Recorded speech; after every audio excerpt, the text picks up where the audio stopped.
हसीना बेगम हाणे वक्त अची वियो आहे चाकर खान के मारण खपे।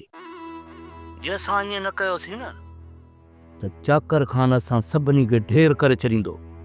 पिया हूंदासीं ढेर ते के कुते वांगुर। मां बि त इहो ई चाहियां थी चाकर खान खे मारियो वञे। तू सम्झ चाकर खान मरी वियो न सॼी मिल्कत जी मालिक तू अकेली थींदी। पोइ ॿई निकाह कंदासीं, पोइ वरी दुबई बि घुमंदासीं। मूंसां निकाह करण जा ख्वाब पोइ ॾिसजांइ। तेरिया उन चाकर जो बिलोक। तू रावल खान वांगुर चाकर खान के घर में ज़हर नथी ॾेई सघी। चाकर खान त हाणे तोसां क्लोज़ आहे, वेझे अथई। मां चाहियां थी त सांवल वारनि खां वापसीअ ते तव्हां चाकर जे मथां हमिलो कयो ऐं उनखे उते ई पूरो कयोसि। पोइ असां उनजे खून जो इल्ज़ाम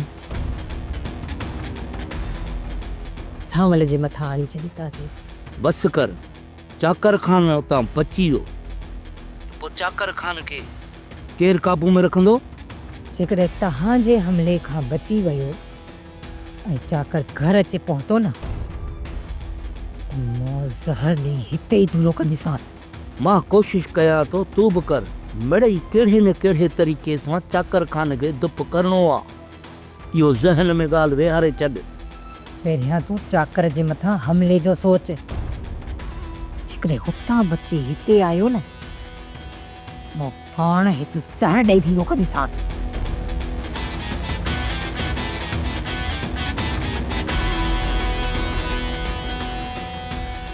ही सब छा पियो थिए? पुफी चाकर खान खे मारण जे चक्कर में लॻी पई आहे।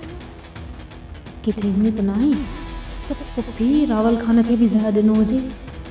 जेकॾहिं ईअं आहे त पोइ पापा बि हिन सलाह में ज़रूरु शामिल हूंदो। ऐं जेकॾहिं इहा ख़बर चाकर खान खे पइजी वई न असां मां केर बि ज़िंदा न बची सघंदो। रात जी साकी ये कंधार असांजे घर पहुतो आहे त छोकिरी जे एवज़े में जेकॾहिं बदो ॾींदमि त मां छोकिरी ॾियां थो, न त चवे त मां पंहिंजी छोकिरी खे वनवा मां उतारींदुसि। अब इहा फज़ीलत आहे। बाबा मूंखे सॼी ख़बर आहे। आयो हो मूं वटि अञा मतर को ॿाहिरि ई न निकितुसि त हवेली जी दर ते बीठो हो, मथो मुंहुं पिटलियईं बीठे। सोप सीरियल पंजाबेरी तमाम एपिसोड्स ॾिसण लाइ विज़िट करियो असांजो official YouTube channel Sindh TV HD drama. Subscribe कयो असांजो official YouTube channel Sindh TV HD drama ऐं वधीक अपडेट लाइ बेल आइकन खे क्लिक करियो।